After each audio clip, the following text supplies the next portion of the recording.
नमस्ते। मैं अमित सिंह सौर उद्यमिता विकास प्रशिक्षण में आपका स्वागत करते हैं। ये हमारा तीसरी वीडियो है जिसमें आज हम लोग जानेंगे कि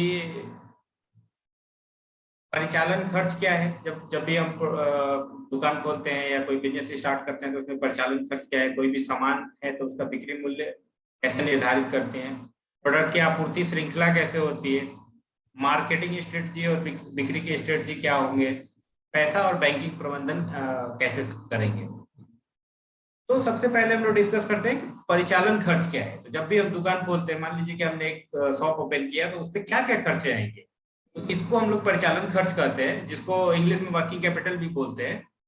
तो जब हम छोटे दुकान या छोटे बिजनेस की बात करते हैं, जब हम बड़े बिजनेस की बात करते हैं तो उसमें कई सारी चीजें आती हैं, लेकिन जब छोटे भी अगर हम बिजनेस की बात करते हैं तो कुछ बेसिक चीजें हैं जो कि शॉप पे आती है। और जब भी हम परिचालन खर्च की बात करते हैं तो इनको ध्यान में रखना चाहिए। जैसे मोबाइल फोन का बिल हो गया, जैसे आप प्रोडक्ट खरीदने के लिए मार्केट जाते हैं तो यात्रा में खर्च आते हैं। आपने दुकान में बिजली लगाया तो बिजली के बिल आएगा। दुकान है तो दुकान के किराए होंगे। जब आप प्रोडक्ट और सर्विसेज आप बेच रहे हैं तो उसको रख रखाव के खर्चे आएंगे। कुछ सामान खरीदना है तो उसके लिए पैसे चाहिए। बैंक से लोन लिया है तो उसका ऋण पे ब्याज देना है। और अगर कहीं आप मार्केट जाते हैं सामान खरीदने के लिए, या आप दुकान के काम से जब भी बाजार बाहर जाते हैं और उसको कुछ खाना खाते हैं, जो भी नाश्ता करते हैं, तो उसको भी हम लोग परिचालन खर्च में कंसीडर करते हैं। तो बिक्री मूल्य का निर्धारण कैसे करते हैं। तो बिक्री मूल्य जब भी हम किसी प्रोडक्ट का बोलते हैं कि ये प्रोडक्ट 650 रुपए का बेचेंगे, तो उसमें कई सारे फैक्टर होते हैं जिनको हमें समझने की जरूरत है कि वो 650 रुपए आता कहाँ से, और 550 रुपए आता कहाँ से। तो इसको समझने के लिए सबसे पहले हमें समझना है कि उत्पाद की एक्चुअल लागत क्या है।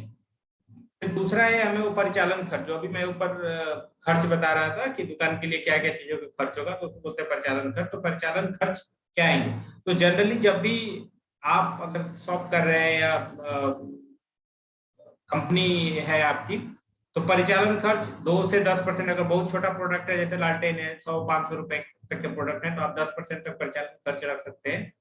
नहीं तो अगर बड़ा प्रोजेक्ट कर रहे हैं तो 2%, कई कई केसेस में आपको 1% भी रखने पड़ेंगे जिस हिसाब से आपके खर्च होते हैं। तो उनको इस तरह से 2% से लेकर 10% के बीच में आप रखें तो एक बेटर आपके जो खर्चे हैं वो भी निकलेंगे और ग्राहक पे भी एक्स्ट्रा बोझ नहीं पड़ेगा। उत्पाद पे कुल खर्च, तो जब हम उत्पाद की लागत और परिचालन खर्च को जोड़ते हैं तो फिर आता है हमें उत्पाद पे कुल खर्च कितना वो होता है। फिर इसके बाद हम लाभ देखते हैं।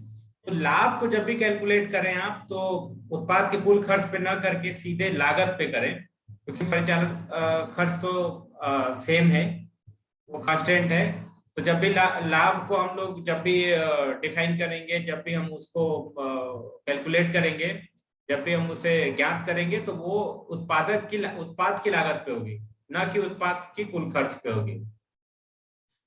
तब हम लोग फिर उसका एक्चुअल बिक्री दर, बिक्री मूल्य क्या होगा, उस पर हम लोग फिर देखेंगे। और लास्ट में ग्राहक का देय क्षमता, ये जियोग्राफिकल लोकेशन पे, भौगोलिक परिस्थितियों के हिसाब से हम लोग इसको डिसाइड कर सकते हैं। जैसे अगर कोई सिटी में दुकान है तो वहाँ पे थोड़ा महंगा भी प्रोडक्ट होगा तो लोग लेते हैं, थोड़ा ज्यादा पैसे भी पे करते हैं सर्विसेज के लिए, क्योंकि वहाँ पे लोगों के पास पैसे ज्यादा हैं तो लोग पे करते हैं। लेकिन जब आप रूरल गांव एरिया में अगर आप करते हैं तो कम मार्जिन या छूट दें तो लोग ज्यादा अट्रैक्टिव होते हैं, अट्रैक्ट होते हैं। तो उदाहरण के लिए हम समझते हैं कि मान लीजिए कि आपने एक लालटेन 500 रुपए में खरीदा और आपको वो अपने मार्केट से उसको खरीद के आपके पास लेके आने तक का जो परिचालन खर्च था वो 50 रुपए है। हमने 10% रखा है। ये वेरी करेगा अलग अलग प्रोडक्ट पे। जब अगर हाई वैल्यू की होगी, अगर मान लीजिए कोई प्रोडक्ट आप 1 लाख रुपए का किलोवाट सिस्टम डाल रहे हैं, होम लाइटिंग सिस्टम डाल रहे हैं, तो वहां पे आपको 1%, 2% पे जाएंगे। जितना आपके परिचालन खर्च आते हैं उसके साथ अनेस्ट रहिए। तब जो उत्पादन पे कुल खर्च हुआ वो 550 रुपए हुआ। लेकिन जब भी आप लाभ की बात करेंगे तो हमेशा आप खरीदारी मूल्य पे जाएं। तो यहाँ पे हमने 20% खरीदारी मूल्य था, उस पर 20% हमने लाभ रखा। तो वो सामान का बिक्री दर हुआ वो 650 रुपए। अगर आप कोई प्रोडक्ट को 650 रुपए में बेचते हैं 500 रुपए में खरीद के, इस केस में, तो आपको 150 रुपए की प्रॉफिट नहीं होगी, आपको 100 रुपए की प्रॉफिट होगी और 50 रुपए आपका परिचालन खर्च होगा। तो ये बहुत जरूरी है समझने के लिए कि ऐसा नहीं कि हमने 500 रुपए का सामान खरीदा तो उसको 650 रुपए बेच रहे तो बोले कि हमारा 150 रुपए प्रॉफिट हो गया। तो परिचालन खर्च बहुत इंपॉर्टेंट है, इसको भी हमेशा कंसीडर करना है। नहीं तो कई बार अगर इसको जब हम कंसीडर नहीं करते हैं तो हम लोग नुकसान में हो जाते हैं। आपूर्ति श्रृंखला को जब जब भी हम बात करते हैं कि जब भी दुकान की बात करते हैं तो दुकान को प्रोडक्ट चाहिए, दुकान को प्रोजेक्ट चाहिए, दुकान को सामान चाहिए, तो कहाँ से आएंगे, कैसे आएंगे? तो इसको हम लोग समझते हैं कि कोई भी प्रोडक्ट, कोई भी सामान जो होता है वो कंपनी में बनता है, फिर कंपनी से वो लॉजिस्टिक के थ्रू होलसेलर के पास जाता है, थोक विक्रेता के पास, और फिर थोक विक्रेता से फिर छोटे दुकानदार के पास आता है। तो ये सप्लाई चेन है, ये श्रृंखला है, सप्लाई श्रृंखला है, जो कि स्टैंडर्ड सप्लाई श्रृंखला है। एक और श्रृंखला है खासतौर से सोलर और इलेक्ट्रिकल इलेक्ट्रॉनिक्स में भी, डायरेक्ट सेलिंग का, सीधे कंपनी से दुकान पे प्रोडक्ट मिल जाता है। तो दोनों चैनल को हम लोग जब भी दुकान की या कंपनी की बात करते हैं तो दोनों चैनल को यूज कर सकते हैं। वो डिपेंड करेगा कि हम क्या प्रोडक्ट ले रहे हैं और हमें क्या रिक्वायरमेंट है और किस हिसाब से हम वो सामान है और कहाँ से हम लोग ले रहे हैं और उसकी अवेलेबिलिटी क्या है। तो इसको ध्यान में रखते हुए हम लोग आपूर्ति श्रृंखला को इस तरह से डिफाइन करते हैं कि कई बार हम थोक कंपनी, फिर थोक विक्रेता और फिर शॉप पे आएंगे और कुछ चीजें, कुछ प्रोडक्ट, कुछ प्रोजेक्ट हम लोग सीधे कंपनी से दुकान पे ले लेंगे। तो जो सबसे इम्पोर्टेंट है मार्केटिंग और बिक्री, क्योंकि मार्केटिंग कैसे करें उसके लिए, जब हमने दुकान खोल दिया, लोग पता ही नहीं है कि क्या दुकान है, कैसे है, तो मार्केटिंग की स्ट्रेटजी क्या होगी आपकी? मार्केटिंग स्ट्रेटजी समझने से पहले कि दुकान की पहचान अपनी क्या है। दुकान की पहचान कैसे होगी कि कौन से लोकेशन पे है। ऐसा नहीं आपने एकदम गांव में खोल दिया अंदर में जहाँ पे लोग जाते नहीं है, तो लोग जानेंगे नहीं तो फिर उतना बढ़िया आउटकम नहीं मिलेगा आपको, उतने बढ़िया आपका बिक्री नहीं होगा। तो जगह का चुनाव बहुत जरूरी है। जब भी आप दुकान करें, जब भी आप एंटरप्राइज को बनाएं, तो मार्केट प्लेस पे बनाएं जहाँ पे लोग आते जाते हो, चौराहे पे बनाए, चट्टी पे बनाए, ताकि लोग इजीली एक्सेस कर सके, इजीली आ सके और ज्यादा से ज्यादा लोग आपके दुकान पे पहुंच सके। संपर्क नंबर, तो जब भी आप दुकान बनाए, दुकान का बोर्ड बनाए, तो हमेशा उस पर संपर्क नंबर जरूर रखें, जिससे कि कभी भी किसी भी को कहीं से भी अगर किसी भी तरह के प्रोडक्ट की जरूरत है, सर्विसेज की जरूरत है, तो आपको कॉल कर सके, आपको मिल सके। और जब भी आप बोर्ड या पॉम्पलेट्स बनाए तो उस पर क्या आप सेवाएं दे रहे हैं वो बड़ा क्लियर हो, सब कुछ आप उस पर लिखें। यहाँ पे सोलर के प्रोडक्ट मिलते हैं, इलेक्ट्रिकल के प्रोडक्ट मिलते हैं, इलेक्ट्रॉनिक के प्रोडक्ट मिलते हैं, सर्विस प्रोवाइड किए जाते हैं, जो भी चीजें हैं तो आप अपने दुकान पे वो बड़ा क्लियरली लिखें।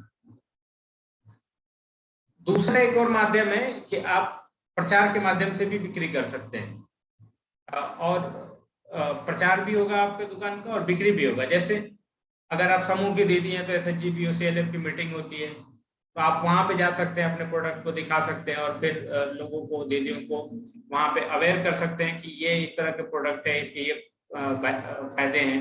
तो दीदियों का ट्रस्ट बढ़ेगा कि नहीं, हमारे बीच की दीदी है। अगर महिला हैं, अगर आप पुरुष हैं और आप ये नेटवर्क को ट्रैप कर रहे हैं, तो उनको कॉन्फिडेंस मिले कि जो भी हम करने वाले हैं, जो भी हम कर रहे हैं वो जेन्युइन है, बढ़िया प्रोडक्ट है।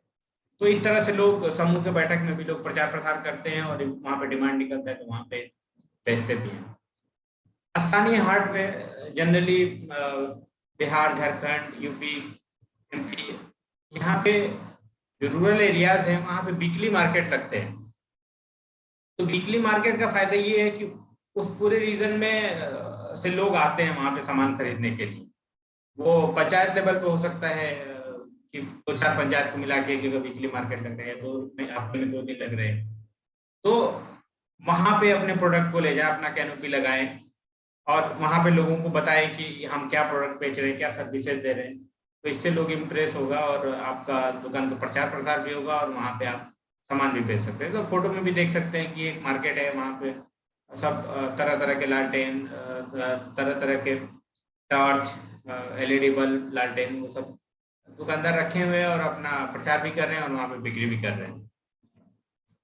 कई बार जिला और राज्य स्तर पे बड़े बड़े सब, जैसे सरस मेला हो गया, डिस्ट्रिक्ट लेवल पे रोजगार मेला हो गया और दूसरे तरह के मेला लगे रहते हैं, तो वहां पे भी अपना पार्टिसिपेशन करें। तो वहां पे भी आप जाते हैं तो न केवल ग्राहक से मिलते हैं बल्कि बड़े बड़े सप्लायर से भी मिलते हैं, अच्छे सप्लायर से मिलते हैं जिससे आप उनसे सामान भी ले सकते हैं और अच्छे कस्टमर भी मिलते हैं जिनको आप सामान बेच भी सकते हैं। तो ये कुछ माध्यम है जहाँ पे आप अपने दुकान का प्रचार और बिक्री कर सकते हैं। और एक है, जब भी आप पम्पलेट्स या बैनर बनवाएं तो कुछ चीजें बड़ी जरूरी है कि हम उसमें लिखें।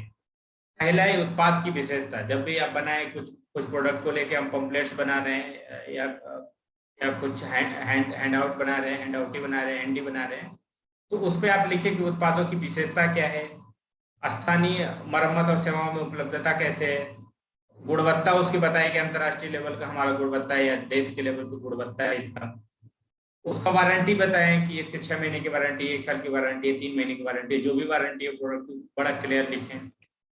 दुकान का संपर्क विवरण दें कि दुकान पे कहाँ पे हमारा दुकान है, क्या फोन नंबर है, क्या नाम है, तो ये बड़ा क्लियर होना चाहिए, क्लियर मैसेज होना चाहिए कि ताकि अगर किसी को अगर वो प्रोडक्ट की जरूरत है तो आपको फोन कर सके, आपके साथ संपर्क बना सके, स्थापित कर सके। और प्रचार प्रसार से समझाए कि आप उत्पाद प्रतिद्वंदी से बेहतर कैसे हैं, जो भी आपके वहां पे बेचने वाले हैं और दूसरे प्रतिद्वंदी हैं उनसे आप बेहतर कैसे, आप उनसे क्या ज्यादा बढ़िया सेवाएं दे रहे हैं, क्यों आपसे लोग खरीदे। तो ये आप उस पर लिख सकते हैं कि हमारा यूनिक है तो कैसे यूनिक है प्रोडक्ट। और जब भी कोई फेस्टिवल या कभी आप छूट निकाल रहे हैं या साल का अंत का या नया साल का कभी ऑफर निकाल रहे हैं तो बड़ी अच्छे से लिखें कि क्या छूट है और किस तरह से हम इसको देंगे और क्यों लेना चाहिए, क्या बेनिफिट होगा। प्रचार प्रसार कैसे करें, तो जब भी प्रचार प्रसार की बात करते हैं तो अभी जो सबसे बढ़िया माध्यम है वो व्हाट्सएप है, फोन है, जिससे लोग मैसेज भेजते हैं। न्यूज़पेपर है, लोकल न्यूज़पेपर में आप अपना बार बार निकलवाइए। इससे क्या होगा कि लोग पेपर पढ़ते हैं, जब पेपर पढ़ेंगे तो लोग आपके दुकान के बारे में जानेंगे, वहाँ पे क्या कैसे बने उसके बारे में जानेंगे, तो लोग आपसे संपर्क करेंगे। जब भी फेस्टिवल आता है तो उस टाइम अपने दुकान को सजाइए, उसमें रोशनी करिए, उसमें बढ़िया से जब दुकान को सजाते हैं तो लोग अट्रैक्ट होकर आते हैं कि क्या चल रहा है, उस टाइम में कुछ ऑफर है तो ऑफर करिए। और सारे जो भी बैनर पंपलेट्स है वो क्लियर होने चाहिए। जैसे इसमें आप देख सकते हैं कि किस तरह से वाटर रेटिंग का एक बढ़िया सा पंपलेट है जिसमें सारे इंफॉर्मेशन लिखे हुए। तो ये कुछ माध्यम है, केवल ऐसा नहीं कि 4 ही माध्यम, और भी माध्यम बहुत सारे हैं, लेकिन वहां पे जो भी करें आप तो उसको गुणवत्ता के साथ करें और सही इंफॉर्मेशन दें, कभी गलत इंफॉर्मेशन ना दें। और पैसा और बैंकिंग प्रबंधन, तो जब भी आप बिजनेस शुरू करते हैं तो आपको पैसे चाहिए, तो पैसे कहाँ से आ सकते हैं, तो हो सकता है कि आपने अपने जमा पूंजी रखे हुए हैं, आप दुकान खोलने के लिए तो आपके जमा पूंजी हो सकता है, या अगर आप एसएचजी समूह से जुड़े हुए हैं तो आप समूह से लोन ले सकते हैं, नहीं तो आप बैंक से भी लोन ले सकते हैं। और गवर्नमेंट की कुछ स्कीमें भी है जो कि लोन देती है और वो अलग अलग क्राइटेरिया के लोग अलग अलग देती है। इसमें से प्रधानमंत्री मुद्रा योजना है, इसमें शिशु लोन 50,000 तक है, किशोर लोन 5 लाख रुपए तक है, और अगर बड़े लोग हैं, एडल्ट लोग हैं, तरुण लोग हैं, तो वहां पे 5 से 10 लाख रुपए तक का लोन मिल सकते हैं।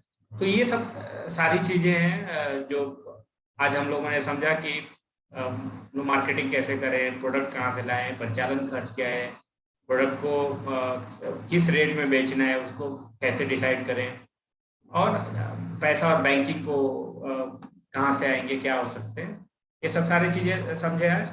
नेक्स्ट वीडियो में हम लोग अब देखेंगे कि क्या क्या गवर्नमेंट की स्कीम्स है जिसके साथ आप जुड़ के अपने बिजनेस को आगे ले जा सकते हैं। तो धन्यवाद।